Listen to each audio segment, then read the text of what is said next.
Et non, ce n'est pas le rugissement de Vador, mais le vrombissement des 163 chevaux de cette Mini Cooper S. Aujourd'hui, l'offre de modèles des différentes marques a explosé, mais le cabrio reste le parent pauvre. Si la Mini propose quelque chose d'hyper sympa, de fun, de personnalisable, elle est un petit peu seule finalement. Aujourd'hui, on a la Fiat 500 encore en cabrio, mais la Beetle de chez Volkswagen a disparu, leur Golf aussi. Et s'ils ont mis le T-Roc, dans d'autres marques, il y a de moins en moins de cabrios dans cette gamme qui sont aussi fun. Aujourd'hui, j'ai la chance de vous présenter le modèle en Cooper S. Donc on a une version sportive, encore plus fun à l'essai. Et ici, on a la version Cooper Works. Donc on a un modèle qui, au niveau design, a été pensé pour accroître encore plus ce côté sportif. Cette finition vous propose des éléments de design intérieur et extérieur qui sont en rappel au passé historique et à ce nom John Cooper Works, qui fait office de sportivité.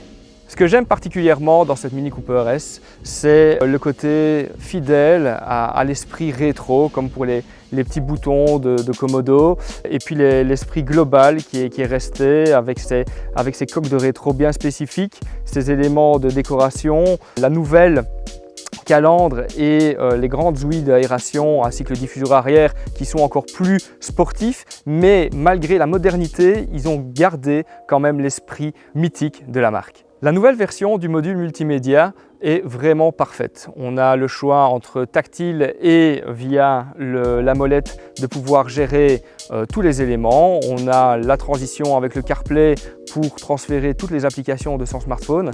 Et ici, en plus, avec l'Harman Kardon, on a un réel plaisir à tout écouter et à profiter du moment dans ce véhicule.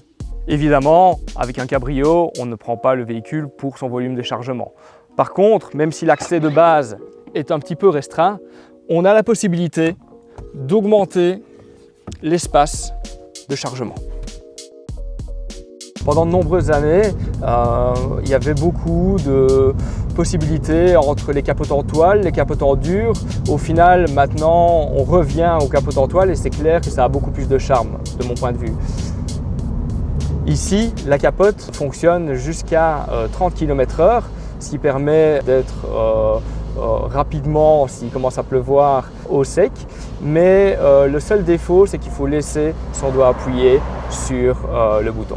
C'est un véhicule passion, donc ça plaira ou ça ne plaira pas. Le look, ici en plus dans cette couleur assez spécifique, peut choquer ou justement complètement tomber sous le charme. Et ce trim John Cooper Works avec tous les éléments de décoration en noir lui confère vraiment une allure hyper classe en alliant la modernité et toujours ce côté rétro très fidèle à la marque.